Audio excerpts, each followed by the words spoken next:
Hello friends, welcome to modern classes. देखिए आज हम लोग जो पढ़ने जा रहे हैं एलसीएम एचसीएफ का फर्स्ट टाइप पढ़ने जा रहे हैं। और इस टाइप के अंतर्गत जो प्रश्न के प्रकार होंगे वह एचसीएफ के कुछ साधारण प्रश्न होंगे, यानी मौसों के, यानी कि महत्तम समापवर्तक के। ठीक है, अब उसमें से पहले मतलब इस वीडियो से जस्ट पहले हम लोग बेसिक कॉन्सेप्ट को सीख लिए, यानी एचसीएफ कैसे ज्ञात किया जाता है, एलसीएम कैसे ज्ञात किया जाता है, एचसीएफ क्या होता है और एलसीएम क्या होता है और उन दोनों के बीच अंतर क्या होता है, उसकी मुख्य बातें मतलब क्या होती हैं, उसे हम लोग क्यों पढ़ते हैं, जनरली हम लोग समझ चुके हैं। अब हम लोग का आ गया है, अब समय आ गया है कि अब हम लोग टाइप वाइज इसको टोटल पढ़ लें। तो चलिए हम लोग वीडियो को स्टार्ट करते हैं, लेकिन उससे पहले आपसे एक छोटा सा रिक्वेस्ट करेंगे कि यदि आप चैनल पर अभी तक नए हैं और सब्सक्राइब नहीं किए हैं तो चैनल को सब्सक्राइब कर लीजिएगा, बेल आइकन प्रेस करके लेटेस्ट नोटिफिकेशन को ऑन कर लीजिएगा। यह जो हमारा क्लास है इसमें सिर्फ साधारण प्रश्न को बताए गए हैं।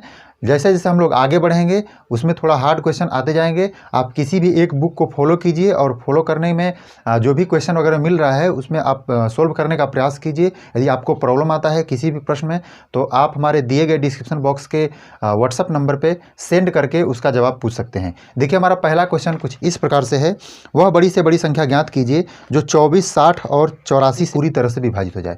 देखिए जनरली हम बात कर चुके हैं कि बड़ी से बड़ी हमें संख्या जब ज्ञात करना हो तो उस पीरियड में हम लोग एचसीएफ निकालते हैं, लेकिन इसमें हम थोड़ा सा बात करेंगे एचसीएफ क्यों निकालते हैं। चलिए कौन कौन सा नंबर दे रहा है भाई, 24, 60 और 84 है, 24 है और 60 है और 84 है। बड़ी से बड़ी संख्या पूछ रहा है कि आप बताइए कि बड़ी से बड़ी और कौन सी संख्या है जो है तीनों को विभाजित कर सकती है। तो कोई भी संख्या विभाजित होने के लिए पहले से उसके गुणनखंड में उपस्थित होना चाहिए। हम इस बात को भी पहले से बता चुके हैं। जैसे कहने का अर्थ है कि 32 है तो 32 यदि हम कह रहे हैं 4 से पूरी तरह से विभाजित है, इसका अर्थ है कि इस 32 के गुणनखंड में कहीं ना कहीं 4 अवेलेबल है। यानी आपको सिर्फ इतना ध्यान देना है कि जो सबसे ज़्यादा इन तीनों में उपस्थित हो उसी को हम लोग क्या बोलेंगे, एचसीएफ कहेंगे, और उसका एचसीएफ निकाल सकते हैं। देखिए हम लोग जनरली इसका जब निकालेंगे तो क्या हो जाएगा, 2 दूना के 4 दूना के 8 तिरी के 24 हो जाएगा। यहाँ से 2 दूना के 4 तिहाई 12 2 दूना के 4 दूना के 8 4 तिहाई 12 गुणे 5। ठीक है, और उसके बाद देखिए 84 है तो 2 दूना के 4 दूना के 4 3 12 12 7 84 ऐसा हो जाएगा। अब हमें क्या ढूंढना है भाई, हमें यह ढूंढना है कि ऐसा कौन सा गुणनखंड है जो सब में कॉमन हो, क्योंकि हम लोग जानते हैं कि हाईएस्ट कॉमन फैक्टर होता है एचसीएफ का। मतलब वह बड़ी से बड़ी संख्या ज्ञात करने के लिए सिर्फ एक ही यही तरीका है कि हम उसका एचसीएफ निकाल देंगे। और एचसीएफ कौन सा हो सकता है भाई, इसमें 3 भी एक कॉमन है, समझ पा रहे हैं, यानी 2 2 और 3, 2 गुणे 3। हालांकि इसके विषय में हम लोग इतना डिटेल्स में नहीं जानने का प्रयास करेंगे, हालांकि सब जान चुके हम लोग। 2 दूना के 4 3 12, यानी 12 एक ऐसी बड़ी से बड़ी संख्या है जो यह तीनों को विभाजित कर सकती है।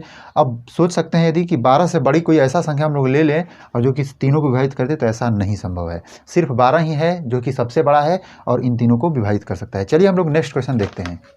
तो चलिए दोस्तों देखिए हमारा अगला प्रश्न कुछ इस प्रकार से है, एक कमरे की बीमाएँ 18 मीटर और 12 मीटर तथा 10 मीटर है। बड़ा से बड़ा वह मतलब कौन सा पैमाना हो सकता है जो कि इन तीनों को माप दे, ऐसा पूछा जा रहा है। थोड़ा समझने का प्रयास कीजिएगा। एक कमरा है, जैसे मान लेते हैं कमरा कैसा हो सकता है भाई, कुछ इस प्रकार से होगा कमरा, ऐसा ही करके होगा। यह घनाभ के आकार का है, घन के आकार का नहीं, थोड़ा समझिएगा। यह क्या है, घनाभ के आकार का है। अब इसमें क्या हमसे कहा जा रहा है कि इसकी जो बीमाएँ हैं, बीमाएँ मतलब भुजा 18 12 और 10 है। चलिए इसको 10 मान लेते हैं, 12 है, एक है क्या 18, 18 12 10 है, ऐसे कहा जा रहा है। मतलब ये लंबाई है, यह चौड़ाई है, यह ऊंचाई है। और कहा जा रहा है कि आप यह बताइए कि ऐसा कौन सा मतलब हमारे पास पैमाना होना चाहिए, मतलब एक मीटर का फीता होना चाहिए कि जो कि हम तीनों बीमाओं को माप सकें। वह बड़ा से बड़ा होना चाहिए। बड़ा से बड़ा होने का अर्थ ये हो गया कि वह कोई भी किसी को मापने के लिए क्या है, जैसे कि हम यदि 30 मीटर को माप रहे हैं 10 मीटर के फीता से, तो 10 मीटर के फीता से हम 3 बार में इसको माप सकते हैं। यदि हम बात करें 7 मीटर के फीता से इसको मापना, तो 7 मीटर के फीता से हम नहीं माप सकते हैं इसको। 7 दूना के 14 7 त्रिक 21 7 चौक 28, यानी 4 बार हम माप लेंगे तो पता ही नहीं चलेगा जो 2 होगा। अब आप कह सकते हैं उसमें नंबरिंग तो लिखा होगा ना, ऐसा हम नहीं करें, उसको पूरा पूरा मापने के विषय में बात कर रहे हैं। इसलिए कहने का अर्थ यह है कि उसे पूरा पूरा मापने का अर्थ कि वह पूरी तरह से उससे विभाजित हो जाए। इसका मतलब इन दोनों का क्या, इन तीनों का क्या करेंगे हम, एचसीएफ निकालेंगे। यानी कि 18 10 12, 18 का 2 दूना के 2 तिहाई 1 मिनट, 3 तिली के 9 दूना के 18, ऐसा हो सकता है। चलिए 2 गुणे 5 हो जाएगा यहाँ से। इसके बाद क्या हो जाएगा, 12 का 2 दूना के 4 और 3 12। यहाँ से क्या कॉमन हो रहा है भाई? तो देख रहे हैं कि 2 एक ऐसा है जो कि तीनों में क्या है, कॉमन है। अब इसके अलावा कोई और तो कोई कॉमन है नहीं, यानी हम कह सकते हैं जो हमारा HCF होगा क्या भाई, 3 होगा। यानी कहने का मतलब कि 2 होगा। 2 मीटर का फीता ही हमारे पास रहेगा तो इन तीनों को हम माप सकते हैं। जो बड़ा से बड़ा पैमाना 2 मीटर, उससे बड़ा हम चाह रहे हैं लेने के लिए तो नहीं माप सकते। देखिए 2 से यदि मापेंगे तो 9 बार में इसको माप देंगे, 5 बार में इसको माप देंगे और 6 बार में इसको माप देंगे। चलिए हम लोग नेक्स्ट क्वेश्चन देखते हैं। तो चलिए दोस्तों देखिए हमारा अगला प्रश्न कुछ इस प्रकार से है। एक आयताकार खेत 320 मीटर लंबा और 200 मीटर चौड़ा है। खेत की अधिकतम क्षेत्रफल वाली बराबर माप वाली वर्गाकार क्यारियाँ बनी हैं। प्रत्येक क्यारी की भुजा ज्ञात कीजिए। थोड़ा समझने का प्रयास कीजिएगा, यह बहुत ही कॉन्सेप्ट वाला क्वेश्चन है। हालांकि हम तो जानते हैं जब मौसों के सवाल में मतलब पहले ही हम आपको बता दिया गया है कि मौसों का सवाल है तो ये तो कन्फर्म है कि आपको HCF ही ज्ञात करना है, ये तो हो गया। लेकिन क्यों ज्ञात करना है इसके विषय में थोड़ा समझना ज़्यादा जरूरी हो जाता है। जैसे देखिए एक हमारे पास मान लीजिए हमारा खेत है, यह आयताकार खेत है और उसमें क्या बताया जा रहा है, इसकी जो भुजाएँ हैं 320 मीटर और 200 मीटर। चलिए 320 हो गया ये आपका, ये 200 मीटर है। अब आपको थोड़ा समझने की ज़रूरत है। कहा जा रहा है कि इसमें आपको एक वर्गाकार ऐसे करके इसमें बहुत सारा क्यारी बना हुआ है, ऐसे समझ पा रहे हैं, ऐसे ही मतलब सब बराबर है, सब एक जैसा बराबर है, ऐसा करके बहुत सारा क्यारी। आप इसको इस तरह नहीं समझ पा रहे हैं तो ऐसे समझ लीजिए, ऐसे करके समझ लीजिए। इसमें बहुत सारा क्यारी बना हुआ है, ऐसे सब क्यारी एक दूसरे के क्या हैं, बराबर हैं। उसकी बीमाएँ भी एक दूसरे के क्या हैं, बराबर हैं। बस इस प्रकार से समझ लीजिए। तो आपसे यह पूछा जा रहा है कि आप यह बता दीजिए कि बड़ा से बड़ा वर्गाकार इसमें कितनी क्यारियाँ किस बीमा की क्यारियाँ बनाई जा सकती हैं, मतलब किस भुजा की क्यारियाँ बनाई जा सकती हैं। इसका मतलब यह है कि कोई भी क्यारी है, जैसे मान लीजिए एक क्यारी यहाँ है, एक क्यारी का जो भुजा है मतलब ई वाला भुजा इधर वाला, यह यदि 5 है तो इसका मतलब कि 5 5 सब होगा इस साइड में। समझने का प्रयास कीजिएगा, 5 5 यह लास्ट तक होगा। जब 5 5 लास्ट तक होगा इसका मतलब कि यह 320 के मल्टीपल में 5 होना चाहिए, तभी तो यह लास्ट तक हो सकता है। उसी तरह से यहाँ यदि ऊपर वाला जो साइड है, मतलब ये वाला हमारा इधर वाला साइड हो गया और ऊपर वाला साइड, तो ऊपर वाला साइड का भी जो भी माप होगा, मान लीजिए हम बात कर रहे हैं कि 8 है तो 8 होगा, तो यह कहीं ना कहीं यह भी होना चाहिए कि 8 के मल्टीपल में पूरा होना चाहिए लास्ट तक। और वह मल्टीपल दोनों कौन सा हो सकता है, लेकिन हम इन दोनों को नहीं मान सकते हैं अलग अलग ना, क्योंकि यह तो बोला जा रहा है कि यह क्या है, वर्ग है। इसका मतलब यदि यहाँ 5 है तो यहाँ भी हमारा क्या होना चाहिए, 5। यानी कि इसमें भी वही 5 होना चाहिए और इसमें भी 5 होना चाहिए। कहने का मतलब आप समझ चुके होंगे, नहीं समझे हैं तो आप डायरेक्ट अपना क्वेश्चन जैसे बनाया जाता है उसी तरह समझिए, क्योंकि यह थोड़ा सा बताना भी थोड़ा मुश्किल लग रहा है। आप अपने से समझ सकते हैं इस चीज़ को। जैसे देखिएगा 320 मीटर है, उसके बाद क्या है 200, इन दोनों का आपको निकालना है क्या, HCF। जब बड़ा बड़ा मान आता है तो आप डायरेक्ट HCF भाग द्वारा भी निकाल सकते हैं। नहीं तो देखिए यहाँ क्या है, देख रहे हैं कि 2 दूना के 4 दूना के 8 दूना के 16 दूना के 32 गुणे क्या हो जाएगा, 10 हो जाएगा। इसको डायरेक्ट हम करते हैं क्योंकि यहाँ 10 हमें कॉमन दिख रहा है। 2 दूना के 4 गुणे 5 गुणे क्या हो जाएगा 10, 10 कॉमन हो गया, एक बार ए कॉमन हो गया, एक बार ए कॉमन हो गया, 2 बार हो गया, 5 तो कॉमन है नहीं। यानी कह सकते हैं कि 2 गुणे 2 गुणे 10, ये क्या हुआ हमारा HCF हुआ। यानी कि 2 दूना के 4 और 5 20, सॉरी 4 दहा में 40 हो जाएगा, ठीक है। यानी कहने का अर्थ है कि एक हमारा वर्गाकार कोई आयताकार कोई खेत है, तो इस खेत में जो बराबर लंबाई की जो वर्ग बन जा रहा है, इस वर्गों की भुजाएं क्या होंगी, 40 40 होंगी। कैसे, मतलब बड़ा से बड़ा हमें वर्ग काटना है तो 40 का ही वर्ग बनाया जा सकता है। यानी कहने का मतलब 40 मीटर चौड़ा और 40 मीटर लंबा होना चाहिए। क्लियर, यानी उसकी जो भुजाएं क्या है 40, तभी 40 40 के पैकेज में 320 बन सकता है और 40 40 के पैकेज में क्या बन सकता है, यह 200 भी बन सकता है। समझ पा रहे हैं। चलिए हम लोग नेक्स्ट क्वेश्चन देखते हैं। तो चलिए दोस्तों देखिए हमारा अगला प्रश्न कुछ इस प्रकार से है। 3 आयताकार खेतों का क्षेत्रफल क्रमशः 200 वर्ग मीटर, 250 वर्ग मीटर तथा 300 वर्ग मीटर है, और बोला जा रहा है कि तीनों खेतों में बराबर क्षेत्रफल की क्यारियाँ बनाई गई हैं। प्रत्येक क्यारी का चौड़ाई 5 मीटर है और उनकी अधिक से अधिक लंबाई क्या होगी आपको बताना है। देखिए थोड़ा समझने का प्रयास कीजिएगा। पहले 3 खेत है, ऐसा मान लीजिए, ऐसा करके 3 खेत है। पहला खेत है जो उसका क्षेत्रफल क्या है 200 बताया जा रहा है, दूसरा का 250 बताया जा रहा है, तीसरे का 300 बताया जा रहा है। और कह रहा है कि तीनों में क्यारी बनाया गया है और तीनों की क्यारियाँ बराबर हैं, और हमसे पूछ रहा है कि आप यह बता दीजिए कि यदि चौड़ाई, उस क्यारी का चौड़ाई यदि 5 हो तो लंबाई ज़्यादा से ज़्यादा कितना हो सकता है। यानी ज़्यादा से ज़्यादा यदि चौड़ाई होगा हमारा तो कहीं ना कहीं सॉरी लंबाई होगा, तो इसका मतलब कि ज़्यादा से ज़्यादा क्षेत्रफल होगा। यानी हम इस बात को दूसरे भाषा में कह सकते हैं कि ज़्यादा से ज़्यादा क्षेत्रफल वाला इन तीनों में जो क्यारियाँ बनाई हैं उनकी क्या हो सकती है, क्षेत्रफल। समझ पा रहे हैं? यानी कि ज़्यादा से ज़्यादा क्षेत्रफल क्या हो सकता है इन तीनों खेतों में क्यारियों का। तो थोड़ा समझने का प्रयास कीजिएगा। तो तीनों में क्यारी बना है और तीनों का क्षेत्रफल हमें ज्ञात करना है और कॉमन क्षेत्रफल ज्ञात करना है। तो कॉमन के लिए हम क्या करेंगे, एचसीएफ निकालेंगे। 200, 250 और 300 हम लोग भाग विधि से निकाल दे रहे हैं। 200 से यदि निकाल रहे हैं 250 से लेकर, तो एक बार में 200 हो जाएगा, यहाँ से 50 होगा और 50 से 200 पूरी तरह से क्या हो जाएगा, कट जाएगा 4 बार में। अब क्या हो सकता है भाई, अब यहाँ हम 300 हमारे पास नेक्स्ट वाला है, नेक्स्ट वाला के साथ हम लोग लेकर फिर से निकाल दे रहे हैं 50 को और 300 के साथ। तो हम देख पा रहे हैं कि अभी पूरी तरह से 6 बार में कट जाएगा। हालांकि आप देख सकते हैं यहाँ से 50 छाके 300 हो जाएगा, यहाँ से कैंसिल हो जाएगा। अब यहाँ से हमारा क्या हुआ, एचसीएफ हमारा 50 हो गया, एचसीएफ क्या हुआ 50। अब थोड़ा समझने का प्रयास कीजिएगा। इसका अर्थ है कि 50 मीटर स्क्वायर का क्यारी इसमें भी बना है, इसमें भी बना है और इसमें भी बना है, क्योंकि मैक्सिमम क्षेत्रफल इतना ही हो सकता है। और इससे बड़ा क्यारी मतलब इससे ज़्यादा क्षेत्रफल का यदि हम कोई क्यारी इसमें बना रहे हैं तो तीनों की क्यारियाँ सेम नहीं हो सकती हैं। चलिए ठीक है, हमसे दिया क्या है, चौड़ाई हमको बता दिया है और हमसे लंबाई पूछ रहा है। इसका मतलब कि जब इसका क्षेत्रफल 50 है तो यह क्षेत्रफल एक आयत का क्षेत्रफल है, यानी L इंटू बी के फॉर्मेट में होगा ना।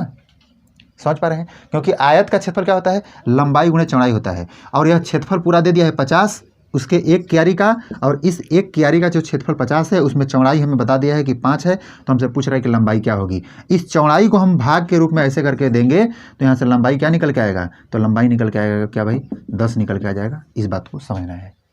यही मतलब आपको थोड़ा सा ध्यान देना है कि हमको जो एचसीएफ है किस प्रकार से यूज करना है। चलिए हम लोग नेक्स्ट क्वेश्चन देखते हैं। देखिए, हम बेसिक में आपको बताए थे कि एचसीएफ क्या होता है। यदि आप बेसिक वाला वीडियो आप नहीं देखे हैं तो सबसे पहले उस वीडियो को जाकर ज़रूर देख लीजिए, क्योंकि आगे जैसे जैसे हम लोग बढ़ेंगे उसमें बेसिक का बहुत ज़्यादा यूज है, क्योंकि हम उसके मूल बातों को बताएं। उसमें आपको आई बटन पे लिंक मिल जाएगा, आप जरूर जाके देख लीजिएगा, या डिस्क्रिप्शन बॉक्स में भी जाकर चेक कर सकते हैं। अब देखिए, इसको थोड़ा समझने का प्रयास कीजिएगा, यह टोटली बेसिक पर डिपेंडेंट है। देखिए यहाँ बताया जा रहा है कि P बराबर है 2 के पावर 3 इंटू 3 के पावर 10 इंटू 5 है। यह दशमलव नहीं है, इस बात को ध्यान दीजिएगा। Q बराबर क्या बताया है, 2 के पावर 5 गुणे 3 है और गुणे क्या है 7 है। और कह रहा है P और Q का एलसीएम ज्ञात कीजिए, सॉरी एचसीएफ ज्ञात कीजिए। तो P बराबर दिया है ना, देखिए इन दोनों में कॉमन क्या है, हम डायरेक्ट देख रहे हैं, एचसीएफ डायरेक्ट हम लोग लिख रहे हैं। देखिए 2 के पावर यहाँ 5 है, 2 के पावर 3 है, इसका अर्थ है कि दोनों में कॉमन मतलब कि कम से कम अधिक से अधिक क्या उपस्थित है, तो 5 यहाँ है, यहाँ 3 है, तो इसका मतलब 2 के पावर 3 तो दोनों में उपस्थित है।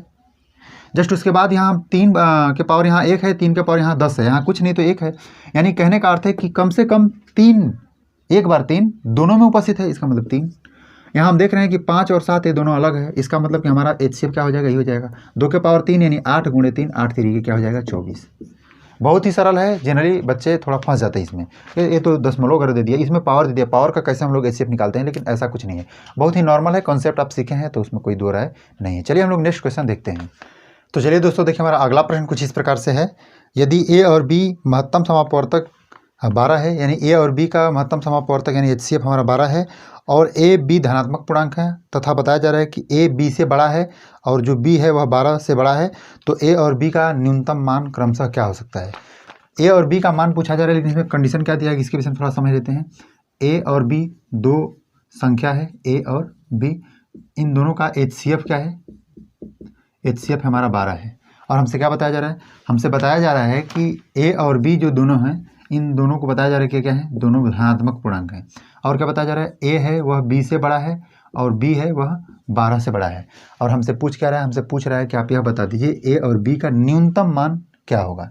चलिए थोड़ा समझने का प्रयास कीजिएगा। ए और बी यदि इन दोनों का एचसीएफ 12 है तो इसके लिए हम लोग एक बात निकाल सकते हैं। इस चीज़ को निकालने से पहले हम एक बेसिक इसका बताते हैं, थोड़ा सा मतलब दूसरा नंबर लेकर ए और बी की जगह पे। जैसे मान लेते हैं 10 है और हम लोग मान ले रहे हैं 15 मान ले रहे हैं। ऐसे 10 का गुणनखंड क्या होगा, 2 गुणे 5 होगा, और 15 का 3 गुणे 5 होगा। यहाँ हम देख पा रहे हैं कि एचसीएफ क्या होगा, हमारा एचसीएफ 5 होगा।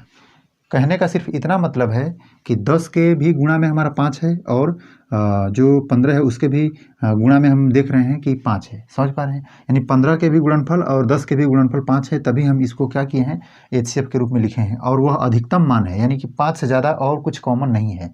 इसका मतलब A और B दोनों का HCF यदि 12 है तो इसका अर्थ है कि A के भी गुणा में 12 होगा और B के भी गुणा में 12 होगा, और इससे कोई भी बड़ा मान दोनों में कॉमन वाला इसमें उपस्थित नहीं होगा। इतना बात समझ लीजिए।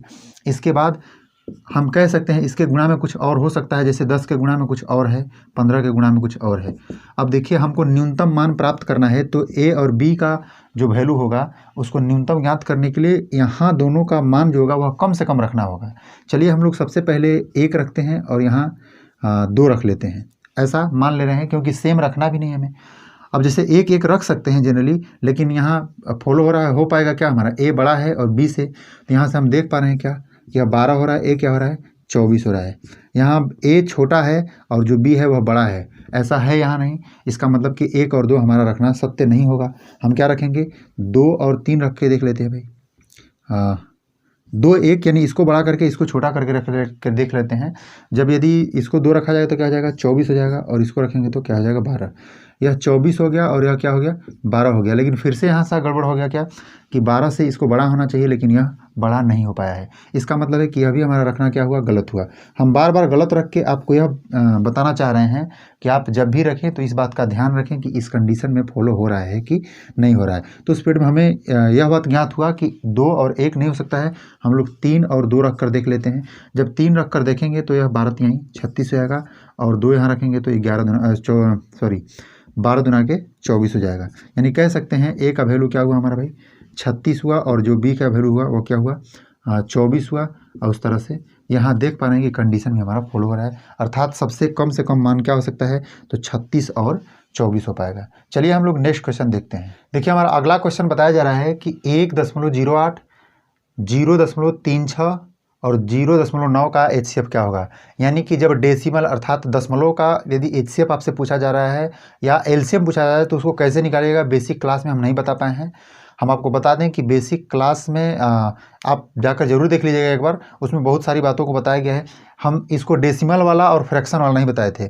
अब डेसिमल फ्रैक्शन दोनों के लिए एक ही मेथड है। क्या मेथड है भाई, उससे पहले हम इसको जो डेसिमल है इसको हम लोग फ्रैक्शन में चेंज कर ले रहे हैं, फ्रैक्शन अर्थात भिन्न में। तो देखिए यहाँ 108 बटा में हम 100 कर सकते हैं क्या, इसको यदि चेंज करेंगे तो 36 बटा में 100 कर सकते हैं क्या, यदि इसको चेंज करेंगे तो 9 बटा में 10 कर सकते हैं क्या। इतना पहले समझिए। जस्ट इसके बाद एक बात थोड़ा नोटिस कीजिएगा कि HCF यदि हमें ज्ञात करना होता है कोई भी भिन्न का, तो उस पीरियड में अंश का हम ज्ञात करते हैं HCF, अंश का HCF, और उसके बाद क्या होता है, हर का LCM, हर का LCM।